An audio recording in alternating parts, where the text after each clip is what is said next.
Shalom, perkenalkan nama saya Jasmine Lebe, NIM 22190123 dari Prodi Akuntansi Fakultas Ekonomi Universitas Kristen Artawacana Kupang. Di sini saya akan menjelaskan beberapa pertanyaan dan studi kasus yang mengenai dengan akuntansi sektor publik. Saya akan menjelaskan mengenai pertanyaan yang pertama, uraikan mengapa akuntansi sektor publik perlu dipelajari secara tersendiri.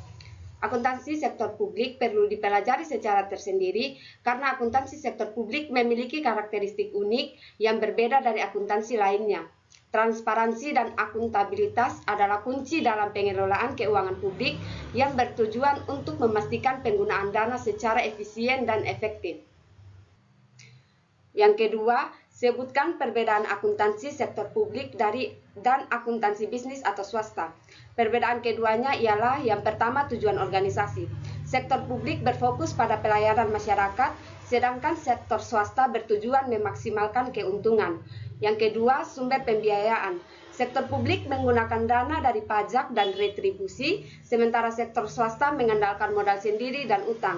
Yang ketiga, pertanggungjawaban. Sektor publik bertanggung jawab kepada masyarakat, sedangkan sektor swasta kepada pemegang saham. Yang keempat, struktur organisasi.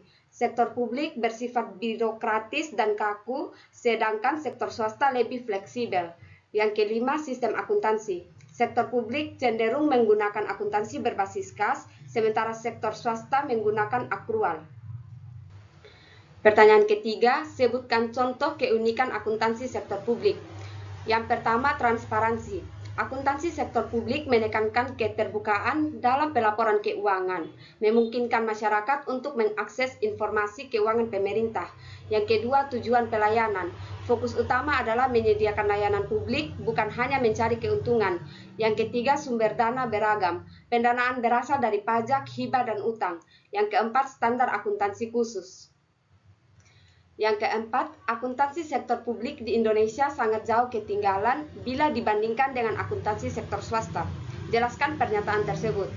Akuntansi sektor publik di Indonesia tertinggal karena beberapa faktor, yaitu yang pertama, kurangnya infrastruktur akuntansi yang memadai dengan banyak proyek yang tidak menghasilkan standar akuntansi yang efektif.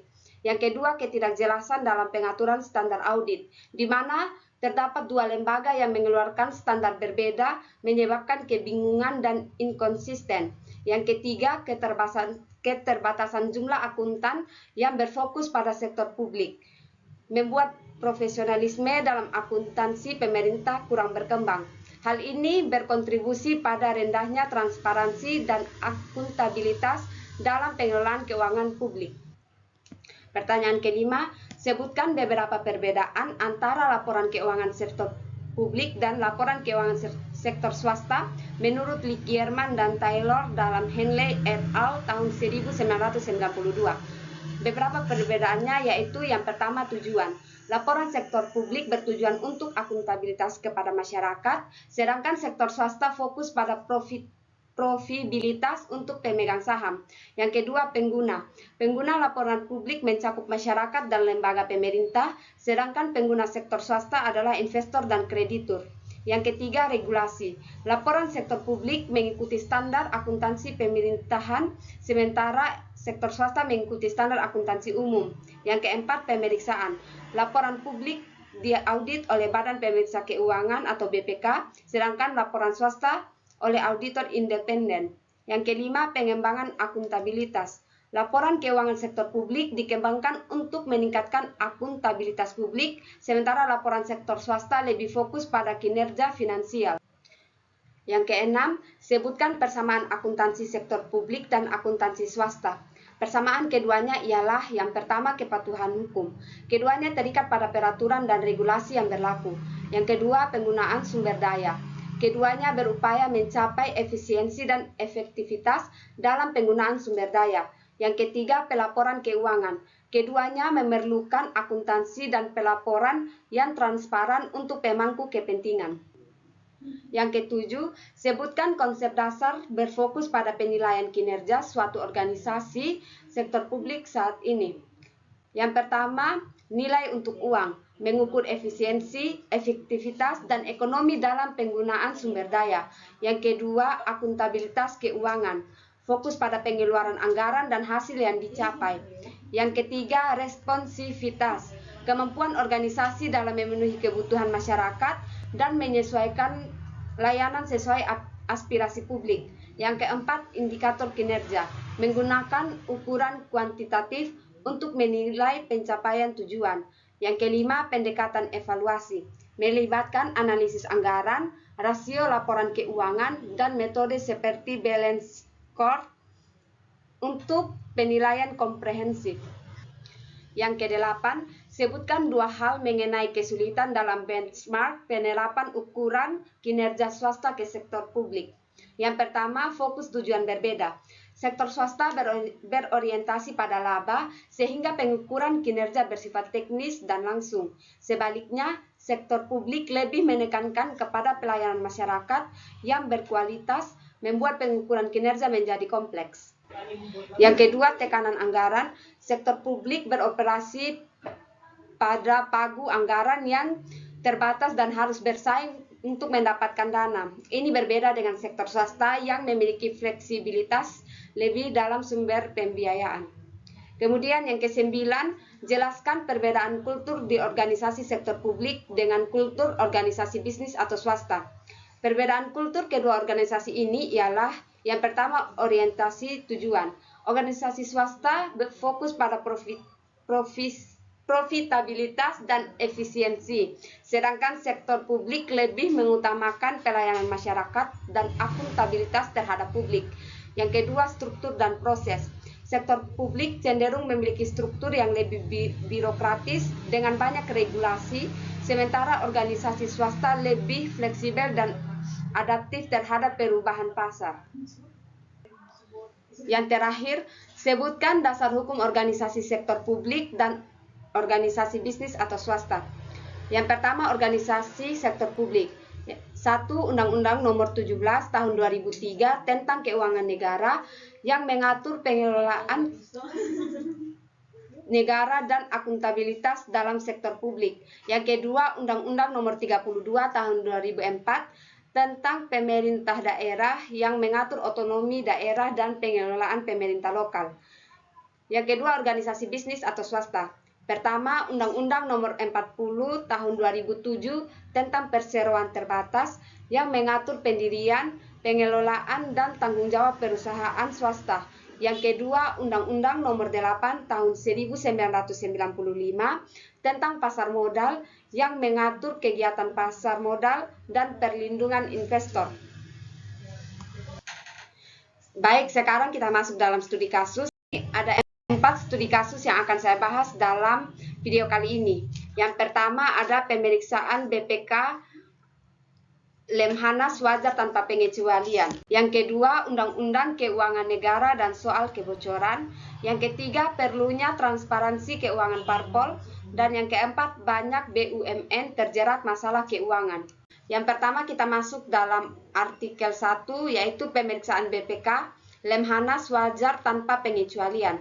Dengan soal yang pertama, dengan bahasa sendiri simpulkan intisari dari artikel tersebut. Jadi intisari dari artikel tersebut yaitu Lemhanas mendapatkan predikat wajar tanpa pengecualian dari Badan Pemeriksa Keuangan atau BPK karena laporan keuangannya telah memenuhi beberapa kriteria penting seperti yang pertama, kesesuaian dengan standar akuntansi pemerintahan atau SAP. Laporan keuangan disusun sesuai dengan ketentuan dan aturan yang berlaku. Yang kedua, kecukupan pengungkapan. Informasi keuangan disajikan secara transparan dan lengkap. Ketiga, kepatuhan terhadap peraturan. Lemhanas mematuhi semua peraturan perundang-undangan yang relevan. Yang keempat, sistem pengendalian internal yang efektif. Ada pengawasan internal yang baik dalam pengelolaan keuangan. Jadi, dari penjelasan inti-inti di atas juga dapat disimpulkan bahwa Badan Pemeriksa Keuangan atau BPK memberikan opini wajar tanpa pengecualian kepada Lemhanas karena laporan keuangan mereka disajikan dengan baik dan tidak terdapat salah saji material. Kemudian soal yang kedua, apa peran dan manfaat standar akuntansi bagi pemeriksaan BPK? Standar akuntansi memberikan peran krusial atau peran penting dalam pemeriksaan BPK karena menyediakan pedoman yang jelas untuk penyusunan dan penyajian laporan keuangan pemerintah. Ini memastikan konsistensi, keandalan, dan transparansi dalam laporan yang diaudit. Selain itu juga, standar ini membantu mengurangi resiko kesalahan interpretasi informasi oleh pengguna laporan keuangan. Kita masuk dalam studi kasus yang kedua, yaitu tentang Undang-Undang Keuangan Negara dan soal kebocoran. Dengan soal yang pertama, diskusikan tentang posisi regulasi keuangan dalam permasalahan yang ada di artikel tersebut. Posisi regulasi keuangan dalam permasalahan yang ada di artikel Undang-Undang Keuangan Negara sangat penting untuk mengatur pengelolaan hak dan kewajiban negara yang dapat dinilai dengan uang. Dalam artikel ini, regulasi ini bertujuan untuk mencegah kebocoran keuangan dengan menekankan pentingnya transparansi dan akuntabilitas dalam pengelolaan APBN dan APBD.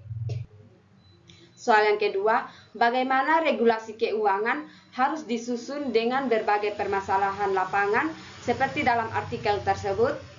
Regulasi keuangan harus disusun dengan cara memberikan kerangka hukum yang jelas untuk pengelolaan keuangan negara, menekankan pada transparansi, akuntabilitas, dan pengawasan yang ketat. Beberapa cara atau langkah penting dalam penyusunan regulasi ini yaitu yang pertama, penyusunan APBN atau APBD, menjamin bahwa semua penerimaan dan pengeluaran dicatat dan diawasi secara efektif. Yang kedua, pengawasan oleh BPK, memastikan bahwa penggunaan anggaran sesuai dengan ketentuan dan tidak ada penyimpangan. Yang ketiga, sanksi bagi pelanggaran, memberikan konsekuensi hukum bagi pihak-pihak yang terlibat dalam kebocoran anggaran. Dengan pendekatan atau cara-cara tersebut, diharapkan regulasi keuangan dapat lebih responsif terhadap tantangan di lapangan dan mencegah kebocoran.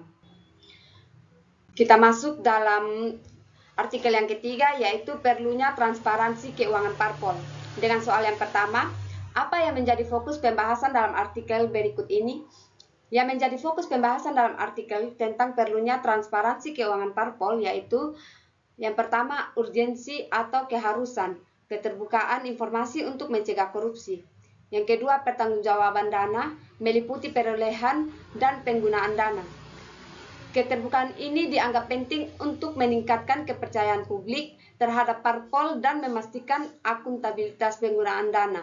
Artikel ini juga menunjukkan bahwa pelaporan keuangan harus mencakup semua sumber penerimaan dan bahwa sanksi tegas diperlukan untuk pelanggaran transparansi. Soal yang kedua, apa perlunya penerapan akuntansi dalam partai politik? Jelaskan. Penerapan akuntansi dalam partai politik sangat penting untuk memastikan transparansi dan akuntabilitas pengelolaan keuangan. Partai politik harus menyusun laporan keuangan yang mencakup penerimaan dan pengeluaran yang diaudit secara berkala untuk mencegah penyalahgunaan dana publik. Selain itu, akuntansi membantu dalam perencanaan dan pengendalian keuangan, memastikan bahwa sumber daya digunakan secara efisien untuk mencapai tujuan politik. Dengan demikian, akuntansi berperan penting dalam menjaga kepercayaan publik dan mendukung proses demokrasi yang sehat. Baik, kita masuk dalam studi kasus yang terakhir, yaitu banyak BUMN terjerat masalah keuangan. Dengan soal yang pertama, apa yang menjadi persoalan artikel ini, khususnya yang terkait antara pengelolaan keuangan di organisasi publik dan swasta? Bagaimana dengan yang terjadi di perusahaan swasta? Yang menjadi persoalan artikel ini yaitu yang pertama, beberapa BUMN diperiksa oleh KAP, seharusnya BUMN diperiksa oleh BPK. Yang kedua, keputusan BUMN memilih KAP sebenarnya didasari Undang-Undang Nomor 19 tentang BUMN yang menyebutkan bahwa BUMN diperiksa oleh KAP. Namun undang-undang itu bertentangan dengan Undang-Undang Nomor 15 yang menjelaskan wewenang BPK untuk mengaudit BUMN. Yang ketiga, BUMN menolak diaudit oleh BPK karena mereka tidak ingin terbuka mengenai keuangan. Hasil audit BPK sangat rinci dan teliti untuk mengaudit BUMN. Jadi, yang menjadi inti persoalan dari artikel tersebut yaitu dalam pengelolaan keuangan di organisasi publik dan swasta menyoroti perbedaan mendasar dalam tujuan dan mekanisme. Di sektor publik, fokusnya adalah pada pelayanan masyarakat dan akuntabilitas dengan sumber dana dari pajak dan hibah, sedangkan sektor swasta berorientasi pada profit dengan sumber dana dari investasi pribadi dan pinjaman. Yang terjadi di perusahaan swasta yaitu masalah keuangan sering muncul akibat ketidakpastian